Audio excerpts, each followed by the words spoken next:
One of the things that I've heard many people say is that if you haven't overcome your problems after abortion, you're putting yourself above the mercy of God. You're saying that the cross wasn't sufficient. And I think that's a really incomplete understanding of the emotional dynamic of what happens after abortion. First of all, there's this unresolved grief, and it's a disenfranchised grief. You'll hear that with women who've experienced miscarriage. The church doesn't know what to do with it, particularly those denominations that practice infant baptism. Where is that child? Was that really a child? Do we need to be concerned about, that life before birth, grieving a child you've never met, where there's no even body to bury in most cases? Very, very difficult for people to work their way through. But the problem of holding yourself apart from the forgiveness of God, I've heard some people say that the answer is to forgive yourself. If you know that God has forgiven you, you need to go ahead and forgive yourself. And I think that can be true, but even that sometimes will not be the final thing that leads to peace.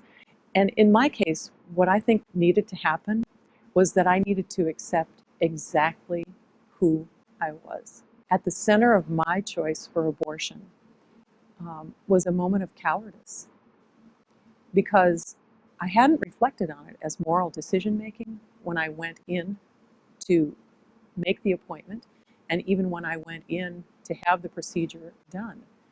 But the attendant took my hand and asked if I was all right before it was set to begin.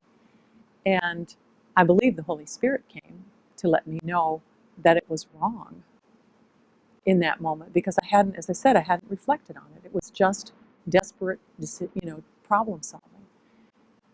But knowing that it was wrong, there was then a calculation. Well, what can I do? My fiance's out in the waiting room. To his credit, at least he accompanied me and paid for it. Do you know what I'm saying? I knew our relationship was over. How could I possibly get up and walk forward and be pregnant? So I passively allowed the abortion to happen, which reflected cowardice on my part. Until I could accept that if I'm put under enough pressure that I will behave like a coward, until I could accept that about myself, nothing changed. But knowing that Jesus does not hate that cowardice in me, he says no cowards will go to heaven, he says that in Revelations. But he can make us so we're not cowards. He can make us brave. And so to me, if one of the things that I try to do in ministry is to help women pinpoint what exactly was the spiritual problem that put you in that position. Because it's likely a thread that runs through other aspects of your life. And it's likely a thread that you need to accept about yourself so that you can give it to the Lord. And as Corinthians tells us, when it says God made him to be sin for us so that we may become the righteousness of God, unless we give that to him, we render him very ineffective in his ability to change us.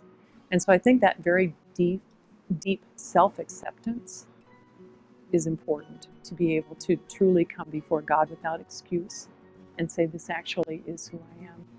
And then we learn that by his grace, he makes us what we never were.